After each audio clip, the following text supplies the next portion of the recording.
உலகத்தில் எது மாறினாலும் மாறும், ஆனால் இது மாறவே மாறாதோ அப்படிங்கிற பெரும் அச்சத்தை விளைவிச்சிருக்கு. ஒரு கந்துவட்டிக்காரனை போல இந்த ஊடகங்கள் நடந்து கொள்வதை மக்கள் எப்படி பொறுத்துக்கிறாங்கன்னு தெரியல. இங்கு திரைப்பிரபலங்கள் பல பேர் பொங்கி பிரவகிச்சு எரிச்சல் படுவதையெல்லாம் நம்ம பார்க்குறோம். அந்த எரிச்சல் எந்த தவறும் இல்லைங்கிறது தான் ஃபைனலாக நான் சொல்ல வர்ற கருத்து. இதே வாய் ஒரு 15 நாளைக்கு முன்னாடி வேறு மாதிரி பேசிச்சே அப்படின்னு நீங்கள் கேட்கலாம். அந்த சம்பவம் என்னங்கிறத இப்போ நான் உங்களுக்கு நினைவுபடுத்த விரும்புகிறேன். ஆக்சுவலாக இயக்குனர் இமயம் பாரதி ராஜா அவர்கள் மறைந்த பொழுது இதே மாதிரி ஒரு பெரும் கூட்டம் அங்கே கூடிச்சு. ஊடகங்கள் ஒரு பக்கம் எல்லாரையும் கவர் பண்ணணும்னாங்க. கிட்டத்தட்ட ஒரு 24 மணி நேரம் நான் ஸ்டாப்பாக வேலை பார்த்த ஊடக நண்பர்கள்லாம் எனக்கு தெரியும். அவங்க சாப்பிட்டாங்களா தூங்குனாங்களா அப்படின்லாம் தெரியாது. ஆனால் நாள் முழுக்க நின்று அந்த கவரேஜை அவங்க பண்ணியிருந்தாங்க. ஒரு புறம் ஆஃபீஸில் கொடுத்த அழுத்தம், இன்னொரு புறம் யாரையுமே நம்ம மிஸ் பண்ணிடக்கூடாது, ஒரு குறுக்க போனால் கூட அதையும் நாம் எடுக்கணுங்கிற அந்த தொழில் நேர்த்தி. ஸோ அப்படிப்பட்ட பல பேரை நான் பார்த்து வியந்திருக்கேன். உள்ளபடி இப்படியெல்லாம் வேலை செய்யணுமான்னு கூட நான் யோசிச்சிருக்கேன். அந்த நேரத்தில் இயக்குனர் தியாகராஜன் குமார் ராஜா என்பவர், அவர் பெருசாக நிறைய படங்கள்லாம் பண்ணவர் இல்லை. அவர் அங்கேருந்து அங்கே இருக்கிறவர்கள்லாம் சகட்டு மெனிக்கு திட்டிட்டு போனார். அப்போ எனக்கு ஒரு கோபம் வந்துச்சு. ஏங்க, உலகம் முழுக்க இருக்கிற தமிழர்கள் இதை பார்த்துட்ருக்காங்க. இந்த நிகழ்ச்சியை அவங்க நேரில் பார்க்கவே முடியாது. அப்போது இந்த ஊடகங்கள் அங்கே இல்லைன்னா உலகம் முழுக்க இருக்கிற பாரதி ராஜாவினுடைய ரசிகர்கள் எப்படி இந்த காட்சியை பார்க்க முடியும்? அப்போ அங்கே நிற்கிறவனுடைய வழியை நீங்கள் உணர வேணாமா? அவன் வேலையை செய்கிறான், நீங்கள் உங்கள் வேலையை செய்யுங்க. நீங்கள் மலர் வளையம் வைக்க வரீங்களா, வச்சுட்டு நீங்கள் பாட்ட போக வேண்டியதானே. விருப்பம் இருந்தால் பேசுங்க, விருப்பம் இல்லைன்னா போங்க அப்படின்னு நான் பேசியிருந்தேன். அதுவே தவறோ அப்படின்னு நான் இப்போ நினைக்கிற அளவுக்கு சூழ்நிலைகள் மாறி இருக்கு. முக்கியமாக பாக்கியராஜ் அவர்களுடைய மறைவு. பொதுவாக இது போன்ற பெரும் பிரபலங்கள் மறையும் பொழுது அந்த தினமே உட்காந்து என்ன நடந்தது ஏது நடந்ததுன்னே தெரியாமல் அந்த மரணத்திற்கு ஒரு கதை கட்டுகிற கும்பல் இங்கே ஒன்று இருக்குது. அது ரொம்ப ரொம்ப அந்த குடும்பத்தினரை சற்று ஆசுவாசமான பிறகு எப்படியெல்லாம் பாதிக்கும் அப்படிங்கிற எந்த உணர்வும் மற்றவர்கள் உட்காந்து கதையாக புனைகிறாங்க. பெரும்பாலும் என்னுடைய வழக்கம் என்னென்னா, ஒருவர் இறந்த உடனே உட்காந்து அவர் குறித்து பேசுவது என்னுடைய வழக்கம் இல்லை. அதை ஒரு வியாபார பொருளாக மாற்றணும்னு ஒருபோதும் நினைத்ததில்லை. அதனால் நீங்கள் கவனித்தா தெரியும், பல பேருடைய மரணங்களை ஒரு மௌன அஞ்சலியோடு கடந்து போகிற வழக்கம் எனக்கு இருக்குது. இப்போவும் பாக்கியராஜ் அவர்கள் எவ்வளவு பெரிய ஆளுமை திறன் உள்ளவர், அவர் எப்பேற்பட்டவர் அப்படிஎன்பதற்கெல்லாம் நிறைய சம்பவங்கள் இருக்குது. அதெல்லாம் சொல்வதற்கான தருணம் இது இல்லை. ஆனால் இந்த மரணத்தின் போது நடந்த அசிங்கங்கள், அருவருப்புகள் அதெல்லாம் இங்கே கட்டாயமாக நம்ம பதிவு பண்ணியே ஆகணும். போன மாதம் இதில் என்ன தவறுன்னு கேட்டேன்னா இன்றைக்கி இதுதான் தவறு அப்படின்னு சொல்கிற சூழ்நிலையில் உட்காந்துருக்கேன். அவருடைய மறைவுக்கு வந்த ஊடகங்கள் நடந்து கொண்ட விதம் இருக்குல்ல, அவ்வளவு அசிங்கமானது. இதில் வெறும் ஊடகங்கள் நம்ம சொல்ல முடியாது. ரோட்டில் போகிறவன் வர்றவன்லாம் ஒரு மொபைல் எடுத்துகிட்டு உள்ளே பூந்துட்டான் ஊடகங்கிற பேரில். அவனெல்லாம் அங்கு நடந்து கொண்ட விதம் தான் ரொம்ப ரொம்ப பயங்கரமானது. அந்த சவப்பெட்டியை திறக்கும்போது மொபைலை உள்ளே விட்றான். அங்கேருந்து ஆம்புலன்ஸில் அவரை கொண்டு வராங்க, அவரை இறக்கி அந்த பெட்டியை திறக்கும்போது ஒரு மொபைலை உள்ளே விட்றான். ஒரே தட்டி விட்றாங்க அங்கே உள்ளவங்க. அவ்வளவு இழிவாக நடப்பீங்க. இது துயரம் துக்கம்ங்கிறது எல்லாருக்கும் பொதுவானது, எல்லார் வீட்டிலும் நடக்கும். அப்போ உன் வீட்டில் ஒன்று நடக்கும் பொழுது இது மாதிரி ஒருத்தன் செஞ்சானா நீ பொறுத்துப்பியா? என்னதான் இது நம்ம மக்களுக்கு இதெல்லாம் கொண்டு போய் காட்டணும் அப்படின்னா கூட அதில் ஒரு அறம் இல்லையா? அதில் ஒரு எத்திக்ஸ் வேண்டாமா? நான் நேற்று அந்த இடத்தில் இருந்து பம்பரமாய் சுழன்ற பல பிஆர்ஓ நண்பர்கள்ட்ட பேசும்போது சொன்னேன், ஏங்க இந்த ஊடகங்களை ஒரு 50 அடி தூரத்தில் ஒரு பேரிகார்டு போட்டு தடுக்க முடியாது அவங்களால, ஏன் நீங்கள் அனுமதிச்சிங்க அப்படின்னு கேட்டால், இப்போ அவங்க சொன்னாங்க, இல்லைங்க நாங்கள் ஒரு 50 அடி தூரத்தில் பேரிகார்டெலாம் போட்டு வச்சுருந்தோம், ஒரு கட்டத்தில் அதெல்லாம் உடைச்சிட்டு உள்ளே பூந்துட்டாங்க, யாரையுமே எங்களால் கண்ட்ரோல் பண்ண முடியல அப்படின்னு சொல்கிறாங்க. பார்த்திங்கன்னா ராதிகா அவங்க கையெடுத்து கும்பிட்றாங்க, உங்களுடைய டிஆர்பிக்கு நான் என்ன வேணாலும் பண்ணுறேன், நானே ஒரு ப்ரோக்ராம் பண்ணி தரேன், தயவுசெய்து எல்லாம் கலைஞ்சி போங்க அப்படின்னு சொல்கிறாங்க. யாரும் கேட்டது மாதிரி தெரியல. ஒரு கட்டத்தில் ராதிகா கோபம் பல பேர் அடிக்க ஆரம்பித்தாங்க. அதுவும் நடந்துச்சு. சுஹாசினி அப்படி நெஞ்சில் கையை வச்சு பல பேரை தள்ளி விடுறாங்க, அதையும் நம்ம பார்த்தோம்.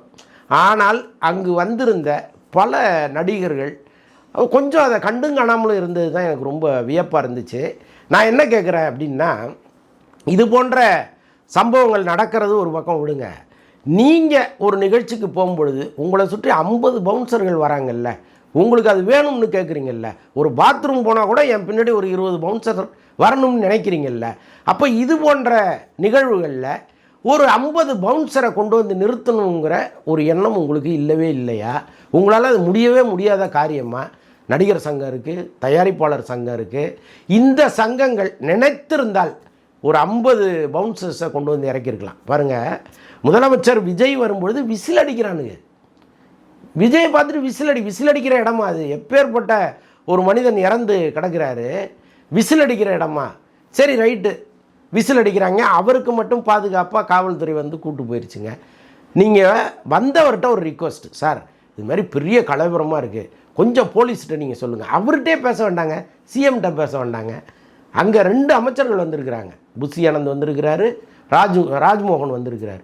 2 பேர்கிட்டையும் சார் கொஞ்சம் காவல்துறையை நீங்கள் கொஞ்சம் அனுப்பிச்சி வைங்க சார், கொஞ்சம் அதிகப்படியாக அனுப்பிச்சி வைங்க சார்னா அவங்க வந்து கண்ட்ரோல் பண்ணியிருப்பாங்க. காவல்துறையிலேருந்து கணிசமான அளவுக்கு தான் வந்திருந்தாங்க. பெருமளவு காவல்துறை இறக்கியிருந்தால் இவ்வளவு பெரிய ஒரு கேவலமான செயல் அங்கே நடந்திருக்காதுங்கிறது என்னுடைய கருத்து. நான் என்ன சொல்கிறேன்னா, இப்போ ஒரு 50 பவுன்சர்களை நீங்கள் இறக்கியிருக்க முடியாதா? அங்கே சரத்குமார் இருக்கார், அவர் நினச்சிருந்தாருன்னா, எப்போ அந்த கம்பெனிக்கு ஃபோன் பண்ணுப்பா, ஒரு 50 பேரை கொண்டு வந்து இறக்கு, டக்கு டக்குன்னு இதெல்லாம் சரி பண்ணு சொல்லியிருக்க முடியாதா? ஏன்னா அந்த குடும்பத்தை சார்ந்தவர்கள் ஒன்றுமே பண்ண முடியாது. அவங்க அந்த துயரத்திலிருந்து அவங்க மீள்வதற்கு இன்னும் எத்தனை வருஷம் ஆகும்னே தெரியாது.